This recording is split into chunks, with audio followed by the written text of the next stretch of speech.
ہماری کہانی کے معزز نام سے فاروق اعظم ہوا۔ فاروق اعظم کا دون خلافت انسانیت کے لیے امن، عوامی فلاح و بہبود کے لیے سبز منشور کی حق نمائی اور دنیائے مشرق و مغرب کے لیے حقیقی عالمگیر انقلاب کا پیغام تھا۔ رب کائنات نے اگر کسی ایک انسان کو جملہ خصاص انسانیت و کمالان بشر، حسن کردار و خوبی اشاریہ سیرت، لاسانی عظمت و بے مثال رفت اور آفتاب و مہتاب سے تابندہ تر اوصاف حمیدہ سے نواز کر اس عالم فانی میں بھیجا تو وہ ذات بدز خدا بزرگ ہستی، کرن حسن و جمال، مسعید و عالم،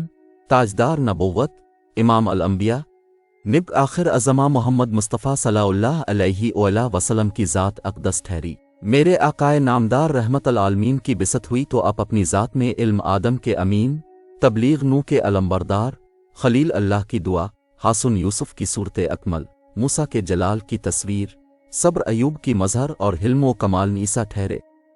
میرے نبی کریم کی سیرت اقدس اور کمالات مصطفیٰ پر کتابوں کے انگت انبار موجود ہیں۔ اشان پیغمبر تا قیامت لکھتے رہیں گے، سمندروں کی سیاہی ختم ہو جائے گی مگر میرے آقا کے اوصاف حمیدہ کی توصیف و مدحت بیان نہ کر پائیں گے۔ احاطہ کیا کروں درویش اوصاف محمد اسواد کا، قلم بے بس ہے اور ادراک کو ہے سامنا حد کا۔ اور جو لوگ بھی عالم و آدم کے اس مقتدا و امام کی نگاہ نور سے فیض یاب ہوئے، وہ صدیق اکبر، فاروق اعظم، عثمان غنی اور حیدر کرار بن کر دشمنان اسلام کے لیے ننگی تلوار بن گئے،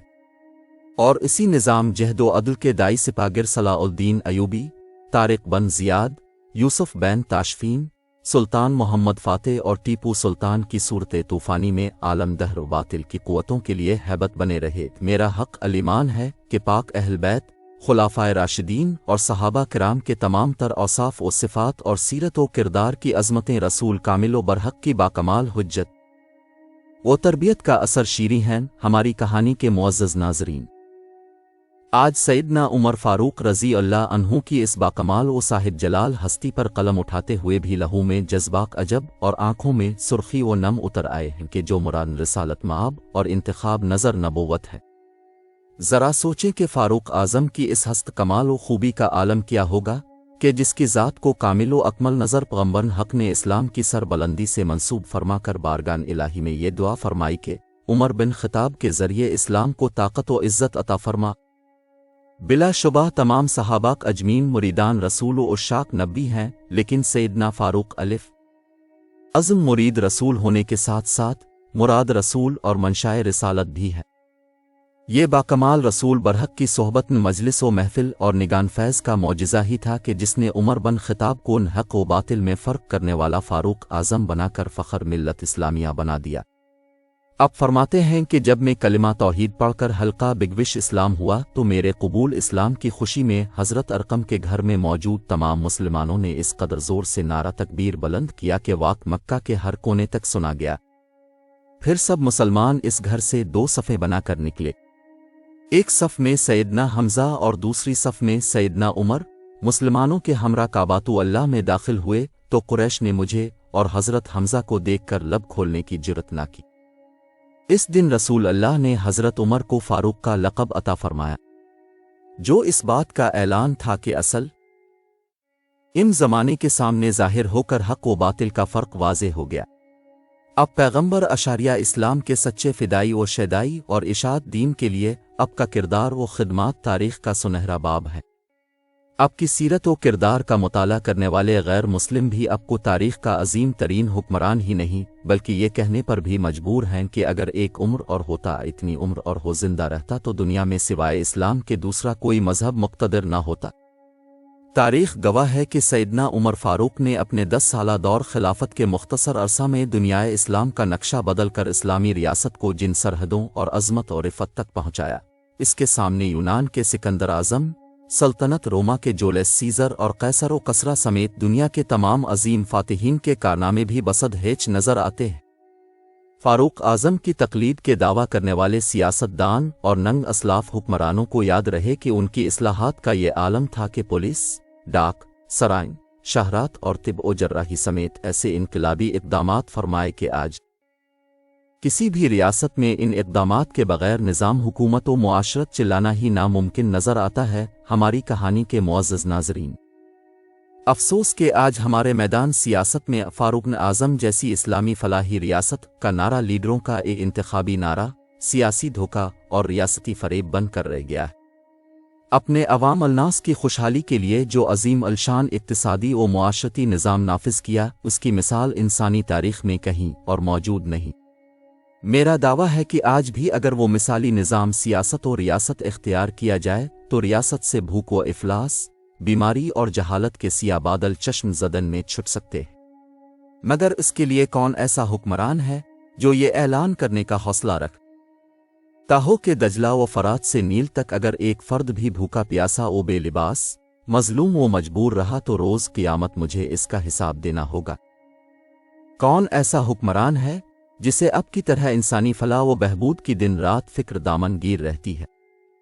فاروق اعظم جیسی فلاحی ریاست بنانے کے کون سے ایسے دعویدار ہیں جو اب کی طرح راتوں کو گشت کر کے عوام کے حالات اور تکالیف معلوم کرنے کی کوشش اور موقع پر امداد وانت کرتے ہیں؟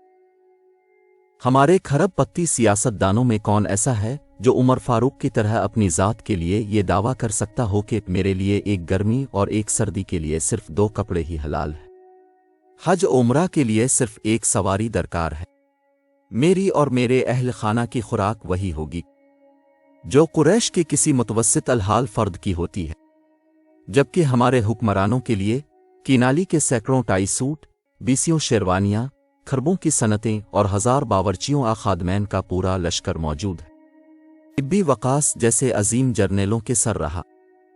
لیکن تاریخ گواہ ہے کہ سیدنا فاروق اعظم نہ صرف ہر محاذ جنگ کی تازہ ترین صورتحال سے کلی باخبر رہتے تھے بلکہ مورچہ بندی سے لے کر جنگی حکمت عملی اب ہی کی ہدایت کے مطابق تشکیل دی جاتی تھی۔ یہی سبب تھا کہ اس دور کے مہان حکمران اسلامی لشکر سے ہیبت زدہ اور عوام ان کے نام سے سر اسیما اور خوف زدہ ہو جاتے تھے۔ یاد رہے کہ اسلامی تقویم سن ہجری بھی اب ہی کے عہد خلافت میں شروع کی گئی تھی۔ اب کے دور میں 4000 سے زائد مساجد تعمیر ہوئیں، ہزاروں کی تعداد میں نئے پل، کشادہ سڑکیں، مسافر خانے، زرعی سہولت کے لیے نہریں اور مینے کے پانی کے کنویں وغیرہ تعمیر کیے گئے۔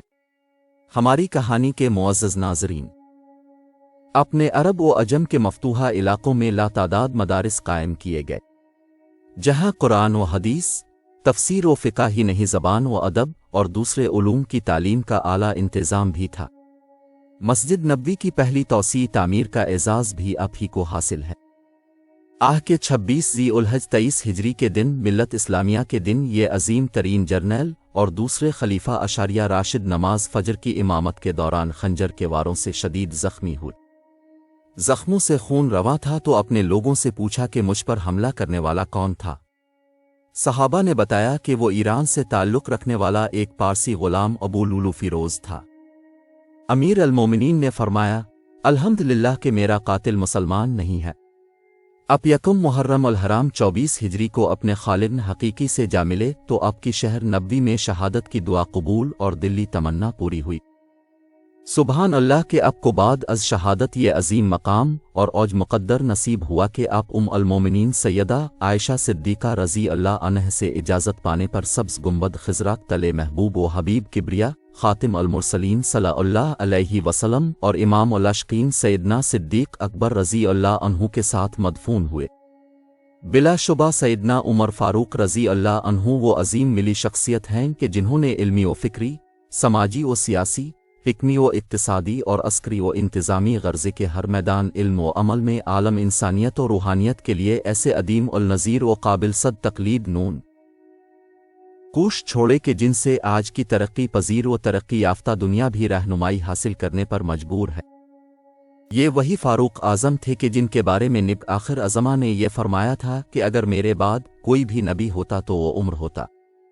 دراصل فاروق اعظم ہی ملت اسلامیہ کے وہ عظیم ترین انقلابی رہنما تھے کہ جن کا نصب علن مظلوم و مجبور لوگوں کو انسانوں کی غلامی سے آزاد کر کے ایک مقتدر اعلیٰ کی بندگی و غلامی میں سونپنا تھا۔ بلا شبہ سیدنا فاروق اعظم کا انقلاب ہی انسانیت کے لیے امن اور حقیقی اسلامی انقلاب کا پیغام تھا۔ وہ عمر جس کے ادا پہ شیدا سق اس خدا دوست حضرت پہ لاکھوں سلام، ترجمان نبی، ہم زبان نبی، جان شان عدالت پہ لاکھوں سلام۔ ناظرین، اگر ہماری کہانی پسند آئی ہے تو پلیز ہمارے چینل کو سبسکرائب ضرور کریں تاکہ ایسی سچی کہانیوں کے ساتھ دوبارہ آپ کے خدمت میں حاضر رہوں گا۔